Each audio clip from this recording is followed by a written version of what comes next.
Hey everyone, and welcome back to my channel. And if you're new, what up? I am finally bringing you guys my monthly perfume wrap up, pretty much all of the new perfumes that I've gotten into my collection, and talking about them, giving you guys like my thoughts on them, a little bit of a review, because most of these I have worn at least once, so I have some thoughts on them, and I just want to kind of give you guys a little bit of feedback on them. And then as I continue to wear them, you know, I'll update you guys in future videos as far as layering and things like that. So I have a bunch of perfumes here, just simply due to the fact that I haven't recorded one of these videos in a long time, and I have gotten quite a few perfumes. I have featured most of these in like shorts videos or layering videos, so I have pretty much talked about them, but some of them I'm going to go a little bit more in depth with them, and I have a lot here, so I don't want to keep you guys for forever. Let's jump right into it. I'm going to start with the perfume that I'm wearing today as my scent of the day, and that is the Kenzo Flower Elixir perfume. Literally, quite literally, just got this perfume in the mail yesterday, but I didn't want to wait a whole month to give you guys a review, because first and foremost, let me just say that this is a love, a blind buy love. Immediately I smelled this perfume, fell in love with it. So the top notes for this perfume is raspberry and mandarin orange. Then in the middle notes you have rose and orange blossom. The dry down is praline, vanilla, I think it's cashmere if I'm not mistaken, and powdery notes. Listen, you guys, hands down, this perfume is so amazing. So many people compare this perfume to Prada Candy, and while I can see the similarities in it, I feel like it mostly gets compared to Prada Candy just simply because of those powdery notes in it. Because Prada Candy is caramel and then powdery notes and what, vanilla and woods or something like that, but this is so much more than Prada Candy. And like I said in my shorts video, I feel like the opening of this definitely reminds me of Valentino Donna Born in Roma. Their scent notes are not similar at all, but for whatever reason I get the same vibe from this to Valentino Donna Born in Roma, and that's just my opinion. But I feel like when you first smell this, that initial fruity bright opening is what you get. It definitely smells very similar to Valentino in my opinion. And you guys know Valentino, the top notes are black currant, pink pepper, and bergamot. So it is fruity and citrusy and bright, and I feel like this one is as well. The raspberry in this is tangy and tart, and then that mandarin orange. So it's fruity, but it's tart and tangy as well. Now the dry down is where this gets better. The powdery notes in here are so sophisticated and elegant. It really matures this perfume, okay? I feel like without the powdery notes it would kind of smell a little bit jammy, and then it would also smell a little bit too floral. I feel like the powdery notes cuts all of that, okay? And it's not necessarily a makeup powder or a baby powder type smell. I feel like, I don't know what kind of powder it is, but it's very, very soft, and it just really wraps up the entirety of this fragrance. This is beautiful 100% through and through on the skin. I've been wearing it all day. Literally, you guys, it's like 4 p.m. or whatever, and I put this on this morning at like 10. So I'm still smelling this on me. Of course, I layered it with some body care, but this right here is amazing. It's gold. It's a love for me. 100% recommended. Another super new fragrance to my collection. This is Marc Jacobs Perfect Intense. This is another one that I've done a shorts video on here recently. I think about maybe a week ago or less than a week ago I did my shorts video on this, but Marc Jacobs Perfect Intense. So I already was familiar with this scent because I have Perfect, but it's just in a travel size. I never got the big size of it. This one, I wanted the big size of it. This is so heady, you guys. Like, this is a heady floral fragrance. It has that nuttiness, most definitely. It's almost like a dusty kind of nuttiness, like a dry almond type smell. Not necessarily creamy, it's more of a dry and dusty almond. And it, like I said, is very heady from that floral. Like, this is a floral fragrance through and through, but it still has the DNA of the original with that soapy, clean, shampoo-y, just smelling clean type of fragrance, stepping out of the shower type of fragrance. So the name Perfect kind of fits it, because it's a perfect signature everyday scent if you're into florals and, like I said, that kind of dusty almond scent. I think it's very, very, very pretty. I do aim to add more sweetness to this perfume when I wear it, just simply because I feel like the almond should have been more creamy instead of dusty, and it would have been absolutely perfect for me. So I mostly mix this with the Sol de Janeiro 62 fragrance just to give it more of that creamy feel to it. But I really do like this perfume, and it lasts ridiculous. Like this is, you do not need to overspray this one at all. And y'all know me, I'm an overspray fiend. I don't know how to not underspray anymore. Like that shit is gone out of the window. I would never not overspray my perfumes unless they're like this one and super duper strong and long lasting. So this little 50 ml bottle is gonna last me forever because I don't need to spray a lot of this one. Okay, and another new fragrance, like pretty new to my collection. This is Poison Girl by Dior. This is the Eau de Toilette version. Another absolute love for me. Like seriously, first of all, let's talk about how much I've used this fragrance. So if you guys don't know, this bottle comes literally all the way full to the cap. It literally comes super duper full, and you guys can see how much of a dent I've put into it. And if I turn it this way, the dent is even more huge. Like it's ridiculous.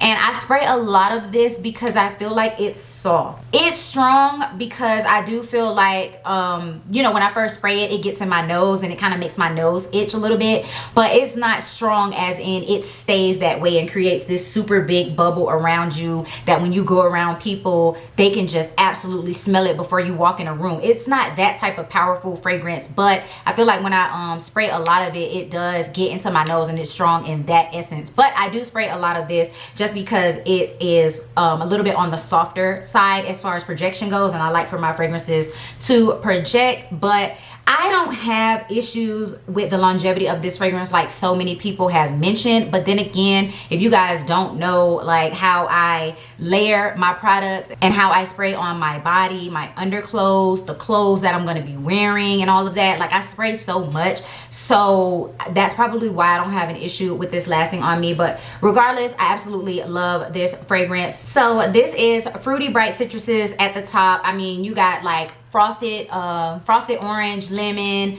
orange peel or something like that. Like it's really bright and citrusy when you first spray it, and I think it's beautiful. But I love a citrus fragrance, so I'm not, you know, I don't mind that. And then in the middle you have some florals, mainly rose, and that rose is definitely prominent in this scent. It's an older, more mature type of rose. And then in the dry down you have all of those sweet notes. You have vanilla, you have caramel, you have heliotrope, you have praline. It's just so delicious on the dry down. So to me, like most people say it smells like an orange creamsicle type deal. To me, it smells more so like a chocolate covered orange, like in my opinion. The vanilla and praline together makes it smell like chocolate, so it smells like a chocolate covered orange to me. But I love this perfume, and y'all already know that I mix this with winter candy apple, and that's what I have been wearing. I've been loving that combination, and that's how I'm using up so much of this perfume, because the winter candy apple is like my focus fragrance for December, and that's how I've been using that one. So yeah, let's move on. Another new one to my collection. This is Be Seduced Girl Paris from John B. This is an interpretation of Carolina Herrera Good Girl, and I didn't even know that, you guys. I got this from a perfume store in the mall. This was stupid dumb cheap. I believe this was $30, and this is a 100 ml bottle. But yeah, this is an interpretation of Carolina Herrera Good Girl, and I wore this. This is beautiful. As soon as I smelled it, I was like, oh, this reminds me of something, but I couldn't really put my finger on it because I don't own the original Good Girl. I own Good Girl Supreme.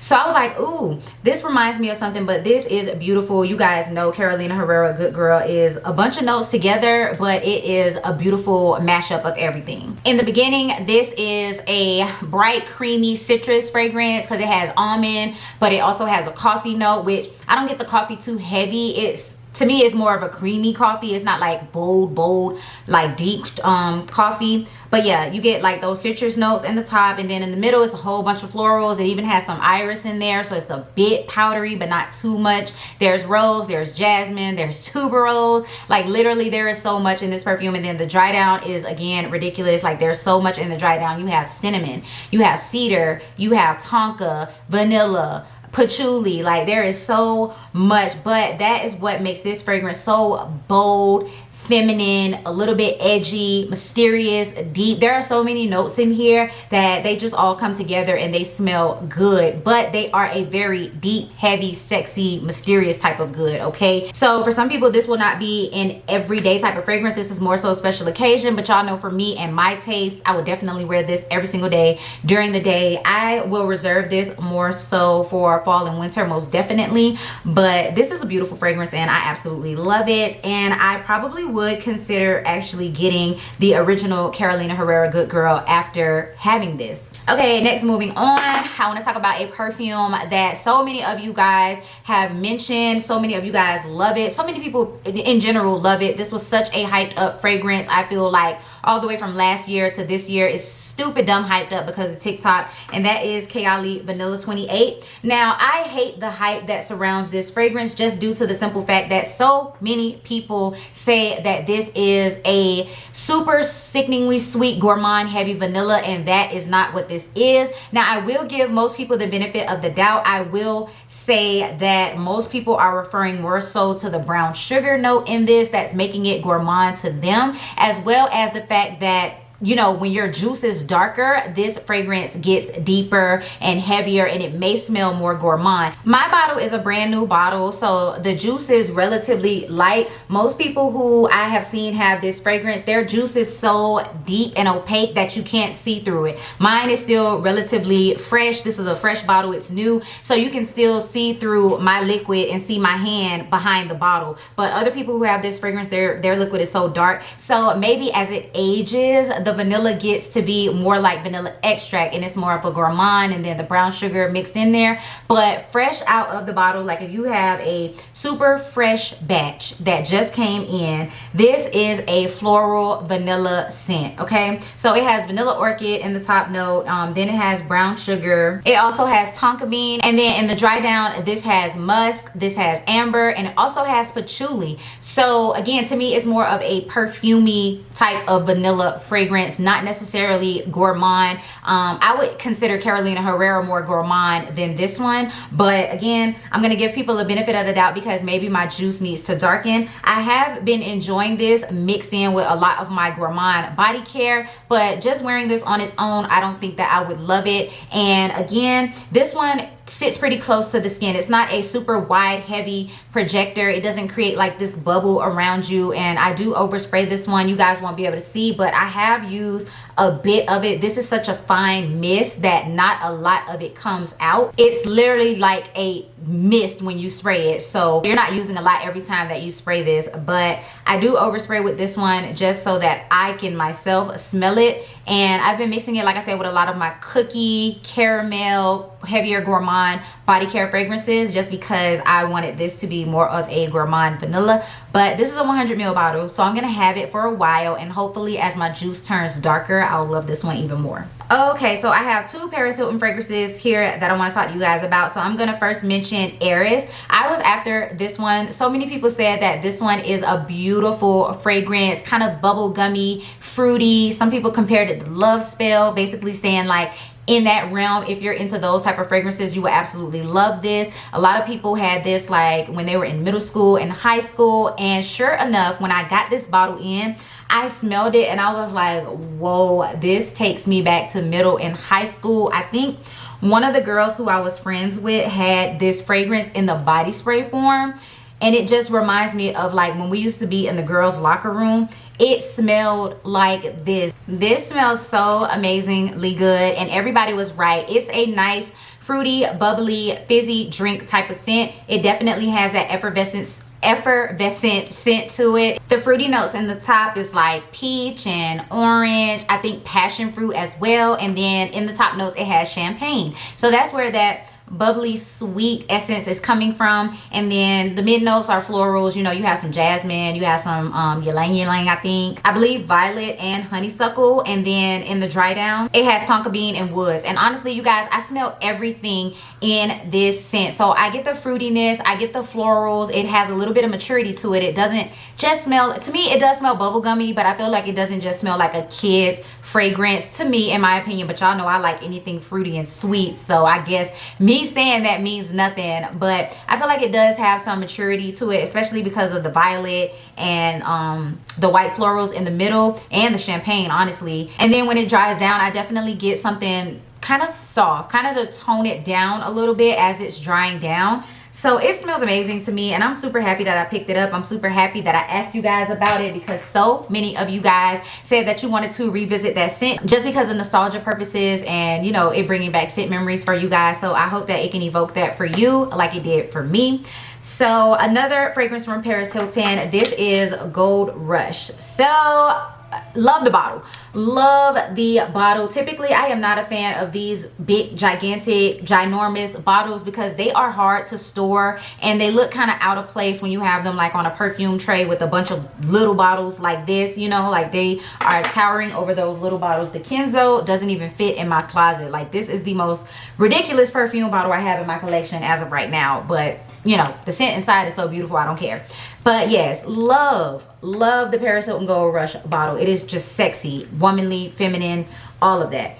Now the fragrance, I love the fragrance as well. This is beautiful because it reminds me of Viktor and Rolf Bon Bon. To me, this is a fresher, more airier, effervescent version of Viktor and Rolf Bon Bon. Viktor and Rolf Bon Bon is definitely more, I would say, gourmand. And I like to say Viktor and Rolf Bon Bon is a step up from gourmand because I think it is just so sexy, so first date appropriate, and just, you know, any type of date appropriate, night out type of perfume. That's what I think about it. So if Viktor and Rolf Bon Bon was the older sister, this would be the younger, more daytime appropriate little sister. So I love this one. It pretty much has the same basis as Viktor and Rolf Bon Bon. So it starts off with like apricot and mandarin orange, and then it has florals in the middle, and then it has praline and vanilla. So while Bon Bon has caramel in the mid notes and this has no caramel at all, the combination of the vanilla and the praline together kind of make this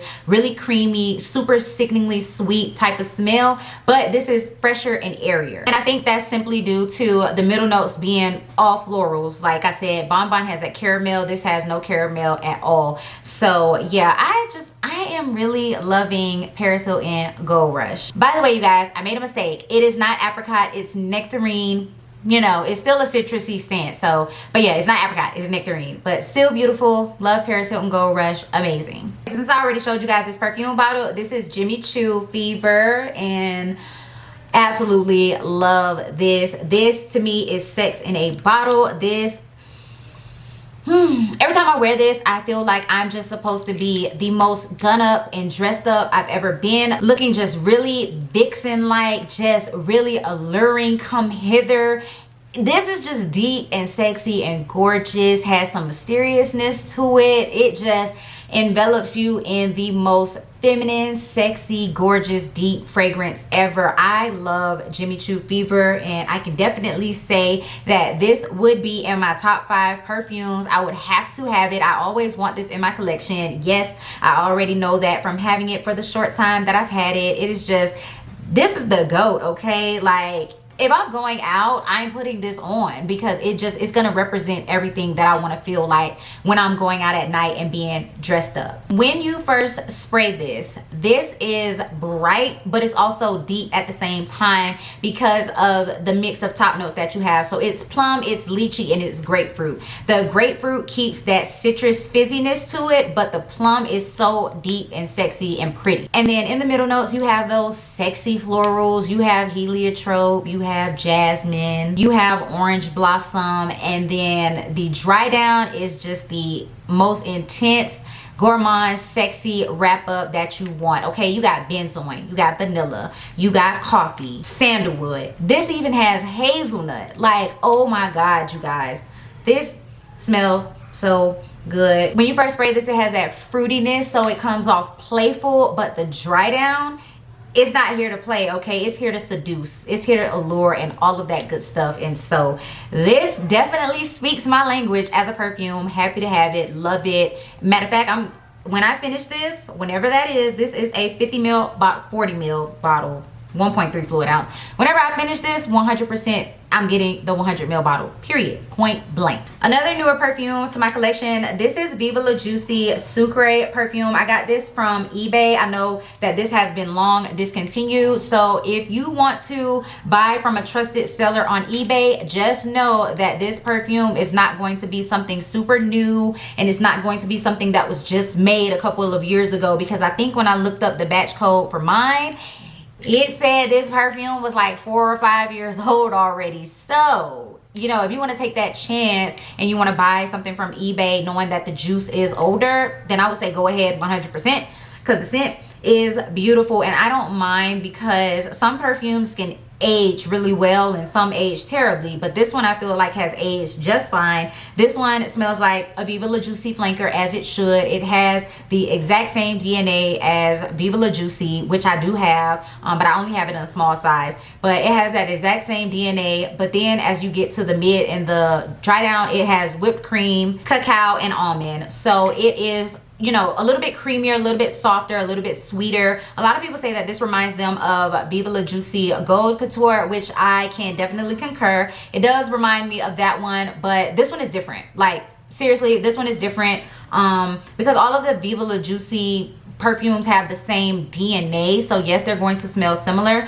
but like I said, this one has more of that creamy note from the almond, the whipped cream, the cocoa. It's just different. Okay, so I'm really happy to have it. And the bottle itself was enough to make me want it. Like, it looks like a little cupcake sitting inside of its tin with its icing on the top. Gorgeous, gorgeous, gorgeous bottle. I'm just excited to have it in my collection just for the bottle alone, but the juice is good as well. And this is a 50 ml bottle. Another Juicy Couture perfume. So this is Rah Rah Rouge. This came out in a trio of fragrances that they released. I've seen them at Kohl's. I've also seen them at Walmart. I would suggest going to Walmart. So this one was the fruitiest out of all of them. I think they have an orange one as well as a purple one. I got this one because it just smelled like fruits to me, like candy. It does have some floral notes in it as well, because Juicy Couture cannot do just a fruity fragrance. They got to throw some florals in there somewhere. So this one starts out pretty tropical. It has a pineapple note, it has some plum, and then it has mandarin orange.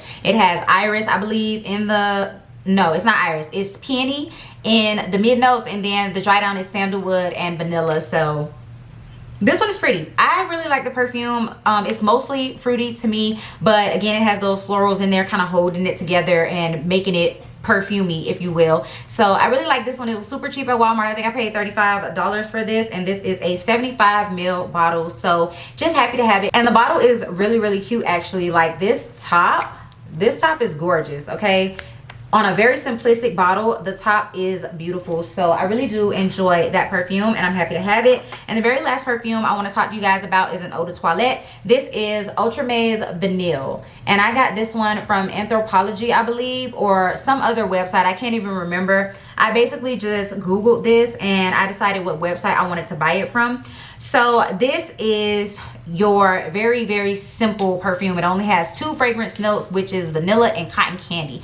To me, this is mainly a vanilla extract scent. It smells like a baking vanilla product, but it does have this sugariness to it as well. So I can concur that there is cotton candy in here, or some type of cotton candy sugary confectionist type of note. But this is great for layering, and I know so many people do not like this because they say that this doesn't last. For whatever reason, this lasts on me, and I think that's because this mainly, like, I don't know the formula of this, but this mostly comes out kind of oily. It's not like a actual perfume juice. It kind of feels oily a little bit, and I haven't had a problem with using this at all. I haven't had a problem with this lasting. Again, this is like the first base that I go in with. So as soon as I get out of the shower and I lather myself with my lotion and everything, I spray this on myself, and then I proceed to layer with all of my other products, whatever it is that I'm going to be using. And I never have an issue with not being able to smell this. I think just because it has that baking vanilla extract type of scent, it's kind of hard not to smell this, not to be able to detect this. So I haven't had an issue with wearing this or it lasting on me or whatever, and I feel like it adds a nice touch to whatever it is that I'm layering it with, and that was my sole purpose of getting this. This was super cheap. I think I paid $17 or $20 for this, and this is a 50 ml bottle. So yeah, I don't have an issue with it. Ultramaze Vanille. All right, you guys, so that was everything that I had to talk to you guys about for my monthly perfume wrap up. A lot of perfumes, but like I said, I hadn't did this video in a while, so I hope you guys enjoyed hearing all of my thoughts about my new perfumes, and I hope you guys will leave me some perfume suggestions down in the comments, or tell me your thoughts about these perfumes as well, so we can talk about it and have a conversation. If you like this video, go ahead and give it a big thumbs up and leave me a comment down below letting me know that you enjoyed it. If you're new, thank you so much for watching. Sis, you should definitely hit that subscribe button, join the Fragrance and Beauty Army, as well as that bell notification so that you can be notified every single time that I upload a video. And I'll see you guys in my next one. Peace.